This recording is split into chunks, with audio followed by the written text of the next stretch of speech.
Salve, salve! Sejam todos bem-vindos ao canal do professor Alex Nina. Hoje nós vamos falar dos gurus da qualidade, ou alguns deles, porque a gente vai ter outra aula. Então, o primeiro grande nome da qualidade é Walter Schwartz. Aqui nasceu em 1891 e faleceu em 1967. Foi o pai do controle estatístico. Lembra da aula passada? Nós falamos das eras da qualidade. A terceira era o controle estatístico. Introduziu técnicas como amostragem, margem de erro, gráfico de controle, etc. E criou o ciclo PDCA. Embora o ciclo PDCA hoje, ele muitas vezes é nomeado de ciclo Deming, tá bom? Porque o Deming ele difundiu esse ciclo PDCA, mas quem criou foi o Schwartz. E aqui o William Deming, que é Deming, tá a pronúncia, né? Deming. William Deming nasceu em 1990 e faleceu em 1993. E ainda viveu um bom tempo, para sorte nossa, a gente teve esse gênio da administração da qualidade. Ele aprimorou o ciclo PDCA e utilizou na recuperação do Japão no pós-guerra. Introduziu a noção de cliente como foco da qualidade e estabeleceu 14 princípios da qualidade no livro Saia da Crise, em 1986, mas que ainda são atuais. Então, o Deming é o principal nome da qualidade, tá bom? Então, aqui os 14 princípios do Deming. Constância de propósito, nova filosofia, acabar com a dependência da expensão, acabar com o lucro na base do preço, aperfeiçoamento do processo, treinamento do trabalho, liderança, eliminar o medo, quebrar as barreiras entre os departamentos, eliminar slogan, eliminar padrões artificiais, permitir orgulho no trabalho, programa de atuação e todos envolvidos, tá bom? Vamos falar de um por um. A constância de propósito diz respeito ao comprometimento. Nós vamos falar de um por um, tentando dar uma atualizada, tá, nesses princípios, para a gente mostrar a nossa tese que ainda hoje, sim, eles são importantes. Embora tenha pessoas que digam que o Deming está desatualizado. Não. Ele sim, muito importante em muitos aspectos. Cada vez mais importante no novo chamado mundo líquido essa constância de propósito. O que é esse mundo líquido? A gente fala cada vez mais de modernidade líquida, que é o conceito do filósofo Bauman, que é um mundo em que o nosso relacionamento com as pessoas e com as coisas, primeiro com as coisas e depois com as pessoas, elas são muito superficiais. No caso das coisas, a gente ganha um celular hoje, depois de um ano a gente já quer um outro celular. Antigamente não, antigamente na época dos nossos avós, as geladeiras duravam aí 30 anos, os carros também. E hoje, dado esse aumento da produtividade, avanço tecnológico, tudo ficou muito líquido. E essa noção aí que se tem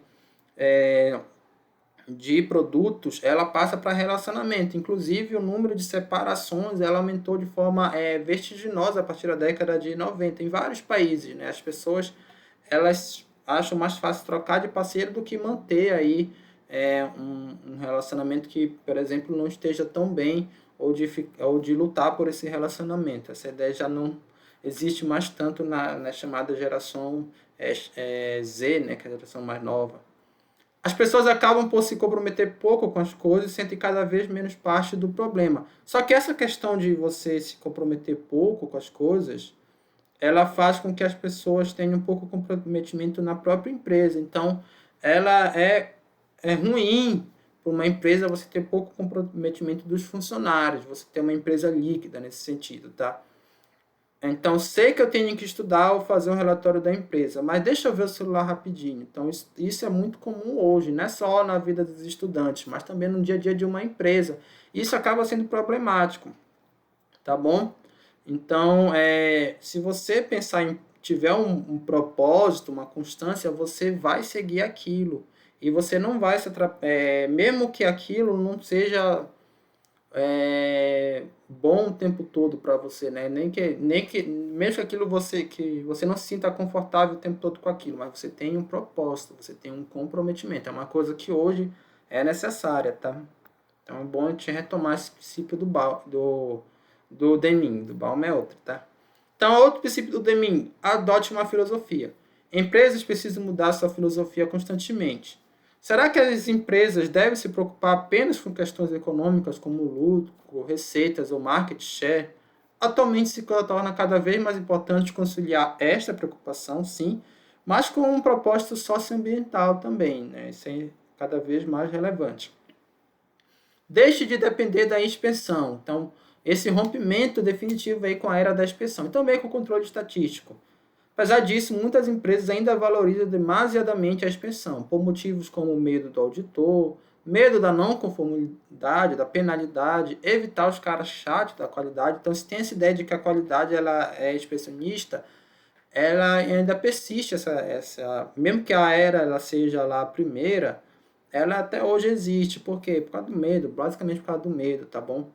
Então, Deming propõe a execução da qualidade desde o planejamento do produto. A era da garantia, tá? Da qualidade total, melhor dizendo aqui, tá? A era da garantia, perdão, a era da garantia realmente é do planejamento, que depois se mantém na era da qualidade total ou na era da qualidade estratégica. Acabar com o lucro na base do preço. Então, isso o combate à chamada de competição por custo. Você tinha, principalmente na era lá da industrial, da produção em massa, no início do século XX, você tinha essa competição por custo. A Ford ela foi bem sucedida nisso, na época que os produtos eram todos padronizados. Depois, com o modelo da Toyota, em que você teve produtos customizados, individualizados, próprios para as necessidades e anseios de clientes específicos, as empresas perceberam que uma competição por preço é uma das piores coisas que pode ter no mercado. É melhor você se posicionar com base em nichos de mercado, tá bom? Ao invés de buscar um fornecedor mais barato, a empresa deve se procurar aquele que proporciona um relacionamento mais confiável. Isso vale para os clientes, mas também vale para os fornecedores. Lembra que eu falei lá na aula anterior? A era da qualidade total, ela também abrange os fornecedores. Então, você vai fazer uma pesquisa de preço. Vou aqui com um fornecedor mais barato, que isso vai me causar economia. Aí você só pensar em custo. Será que o mais barato é sempre o melhor? Aí, quando você precisar, ele não vai estar lhe atendendo. Então, é bom você pensar no mais confiável, tá? A melhoria contínua. Melhore cada dia em um ano. E um ano terá 365 vezes melhorado. Então, um professor que sempre aponte erro tende a ser melhor do que um que sempre dá 10. Imagina, né? Você faz qualquer coisa, o cara te dá 10. E aí, como é que tu vai melhorar com isso? Tu sempre vai achar que tu tá bem até tu pegar uma porrada aí da vida e pegar alguém que seja mais criterioso. Então, é a questão de a gente aprender com o erro. Sempre ter essa ideia de que a cada dia a gente pode melhorar. Afinal, todo dia nós erramos, nós somos humanos. Então, institua treinamento no local de trabalho. O Deming falava disso, que o melhor lugar para você aprender uma tarefa, uma função, é na própria empresa, é dentro da empresa. Então, você tem aí iniciativa de jovem aprendiz, né, que a pessoa desde cedo vai trabalhar numa empresa, e ali ela aprende na prática, ao invés de ficar ali na teoria. Então, o Deming traz essa questão da eficácia da prática. Institua a liderança. Então, líder é aquele que motiva a equipe, não aquele simplesmente que ordena. Existe uma diferença do chefe para o líder. O chefe, ele manda as pessoas trabalharem, mas ele fica parado. O líder, ele está aqui, olha, à frente, tá bom? Você tem grandes exemplos de liderança na história mundial. Exemplo, Alexandre, imperador, Alexandre o Grande. Alexandre o Grande, ele disputava na frente de batalha, tá bom?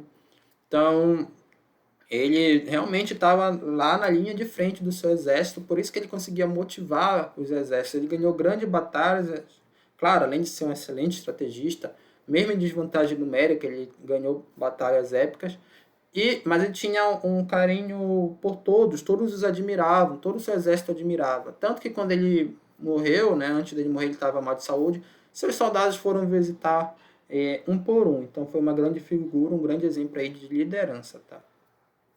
Elimina o medo. alguns medos ainda persistem na organização e acabam sendo inibidores da criatividade e da eficácia. Então, o medo do chefe autoritário, o medo de perder o emprego em momento de recessão, o medo de não ser aceito por questões de etnia, religião, orientação sexual, etc. Então, eliminar todo esse tipo de medo, ele é importante hoje em dia para uma empresa, tá? Quebrar barreiras entre departamentos. Ninguém consegue chegar a lugar algum completamente sozinho. Então, o Deming ele é muito enfático nisso, que evitar essa administração departamental. Na verdade, a palavra-chave é integração. Existe necessidade de formar equipes e integração departamental para chegar a soluções criativas e inovadoras. Você tem pessoas que têm pensamento diferente, ideias diferentes, e isso é enriquecedor para o teu processo de gestão. Elimine slogan, exortações e metas. Elimine slogan, que na época do controle, da qualidade, alguns slogans eles ficaram bem clichês, por exemplo, o defeito zero. E o Deming ele faz essa crítica a esses slogans, né? Como aqui o defeito zero. Então, os slogans eles são superficiais e só faz sentido quando se tem uma constância de propósito, como aquele primeiro lá item do princípio do Deming. Então, exemplo, o slogan ame a sua empresa. Você coloca lá um slogan para as pessoas todo dia verem a sua empresa. Será que esse slogan fará de fato os funcionários trabalharem por amor ao serviço? Só o slogan não é suficiente, né, pessoal? Então, você tem que ter mais do que o slogan, você tem que ter um propósito. Elimine cotas, padrões de trabalho, números e metas numéricas. O foco da empresa deve ser no propósito, não em metas como defeito zero. Na prática, esse princípio sim, aí já é uma opinião mais minha, ele ficou meio que defasado se a gente pensar assim, não dê muita atenção para os números. Porque hoje você teve um crescimento vertiginoso da chamada ciência dos dados. Inclusive está naquele documentário da rede social, né, de rede social que está fazendo sucesso agora em 2020, o dilema da rede. Então, do quanto as empresas utilizam os nossos dados, né, para alcançar mercado. Sem contar em mérito da polêmica, mas isso é o fato, tá? As pessoas veem, acham um absurdo, o documentário diz para excluir as redes sociais, mas na prática é um número bem pequeno de pessoas que excluem, as pessoas querem mesmo, eu tenho a minha visão que as pessoas mesmo querem dar seus dados para essas empresas. Então, e essas empresas seguiam cada vez mais por dados numéricos. As empresas que obtêm sucesso são as empresas que sabem analisar os números. Então, só que assim, a análise ela não deve ser uma análise fechada. A análise qualitativa ela não deve perder sua importância. Então, talvez tenha até sido nesse sentido. Não é que se deve evitar a análise por número, que o Deming falou, mas é que não é só isso, entendeu? Não é só isso que existe. A interpretação dos números ela vai muito do conhecimento do gestor, do cientista. Então, é importante isso, essa questão de a gente saber analisar os dados. Remova as barreiras que privam as pessoas de seu direito de orgulhar-se do seu trabalho. Então, a empresa ela tem que ter ali, as pessoas têm que ter um orgulho, os funcionários têm que ter orgulho. Como fazer os colaboradores, os clientes internos, essa palavra ela surge lá na era da qualidade estratégica, junto com o planejamento estratégico, como fazer com que esses clientes internos se sintam felizes e orgulhosos trabalhando na empresa. Aqui o exemplo da Petrobras ela é muito típico, né? Eu já ouvi várias pessoas falarem, eu nunca trabalhei lá, mas que os funcionários da empresa, da Petrobras, eles realmente gostam muito da empresa, eles têm aquele orgulho de trabalhar na Petrobras. Se você conhece alguém ou mesmo você trabalha, coloca aí no comentário se isso é realmente verdade. Alex, olha, eu trabalho aqui na Petrobras, isso é verdade. Aqui todo mundo, mesmo nos piores momentos da empresa, a gente não baixou o facho porque a gente ama essa empresa. Ou você pode dizer, não, isso não é diferente de outras empresas. Mas o fato é que ela é conhecida por esse aspecto, tá?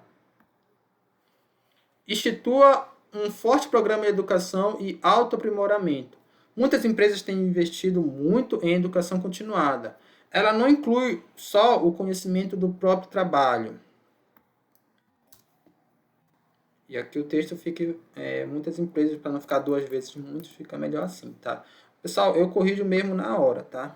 Eu faço os slides, às vezes eu, mesmo relendo, às vezes eu A gente erra também, isso é super normal. E aí a gente vai corrigindo na hora, não tem problema. Exemplo, incentiva a prática de atividades físicas.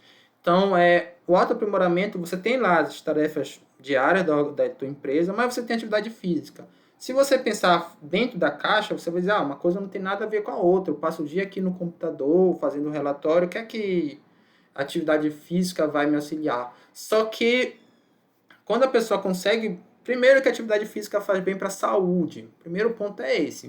Se você passar aí o dia inteiro fazendo relatório, você pode adquirir né, doença, lesão por esforço repetitivo, entre outras doenças, dores na costa. Então, tem ali, olha, a tua saúde, mas quando uma pessoa ela mantém uma rotina de atividade física, é indício que ela tem compromisso consigo mesmo. Você sabe aquela pessoa que nunca deixa de ir para academia, tem todo dia lá. As empresas percebem que essas pessoas que têm compromisso consigo mesmo em academias, elas tendem também ter compromissos no trabalho. Se a pessoa é compromissada com uma coisa, ela tende a ser compromissada com outra. Não vou dizer que isso é verdade sempre, tá? Antes que alguém comente aí, não, olha, eu adoro ir para academia, mas eu não odeio ir para o trabalho. O compromisso é outra coisa, você ter ali o dever, você saber do seu dever de fazer aquela tarefa. Então, tem essa relação, tá? Então, pensar que, por exemplo, atividade física ou outras coisas fazem parte de um programa de autoaprimoramento, não só as tarefas diárias da empresa ou relacionadas ao que a gente chama de business da empresa. Por fim, o 14º ponto, engaje todos da empresa no processo de realizar a transformação. A transformação é responsabilidade de todos. Então, a empresa ela precisa engajar todo mundo, todos os funcionários, da alta hierarquia até a baixa. Hoje, cada vez mais se fala em gestão de mudanças. Mais importante do que o conhecimento é a aprendizagem. Então, aprender é fundamental. Uma coisa é você ter o conhecimento, mas como as coisas mudam rapidamente, você precisa sempre estar atualizando esse conhecimento, ou seja, você precisa aprender a aprender. Isso não só uma pessoa da empresa, mas como todos os indivíduos, tá? Então aqui as principais referências, em particular que é esse blog, que ele traz essa visão, essa página traz essa visão de tentar uma atualização dos princípios de Deming. Então por hoje é só, até a próxima!